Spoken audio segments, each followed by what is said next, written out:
ये कहानी है एक गांव की जो घने जंगलों से घिरा है। गांव के लोग उस घने जंगल को पार करने की हिम्मत नहीं करते हैं और उस गांव में ही अपना जीवन बिताते रहते हैं। एक दिन एक गधा गांव से उस जंगल को पार कर बाहर चला जाता है। यह बात कुछ दिनों में गांव वालों को पता लग जाती है और सारे के सारे गांव वाले उस बारे में बात करने लगते हैं।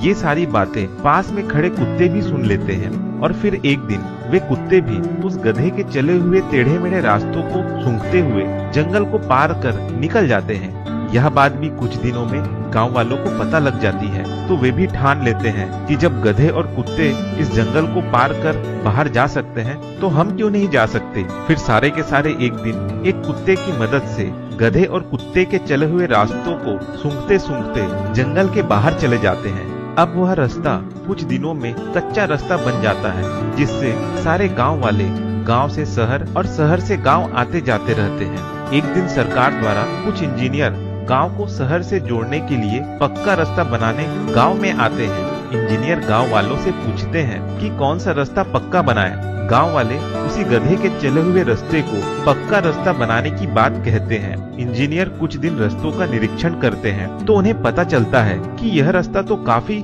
टेढ़ा मेढ़ा और बहुत लंबा रास्ता है, जबकि उससे छोटा रास्ता शहर को जोड़ने वाला तो दूसरी तरफ से है। इंजीनियर उन गांव वालों से पूछते हैं कि ये रास्ता शहर को जोड़ने वाला आप लोगों को किसने बताया।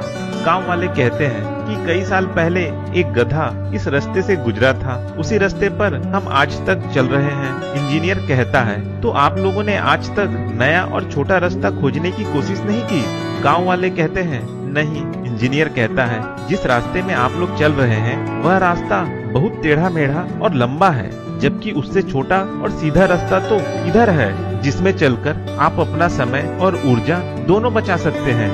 यह सुनकर गांव वाले आश्चर्य में पड़ जाते हैं। इस कहानी से यह सीख मिलती है कि आज भी कुछ रूढ़िवादी सोच और अंधविश्वास जिन पर हम बिना सवाल किए चलते जा रहे हैं, जिससे हमारा समय, ऊर्जा और जीवन नष्ट हो रहा है। इसलिए अच्छी जिंदगी जीने के लिए निडर होकर सवाल पूछें और नए रास्ते खोजें।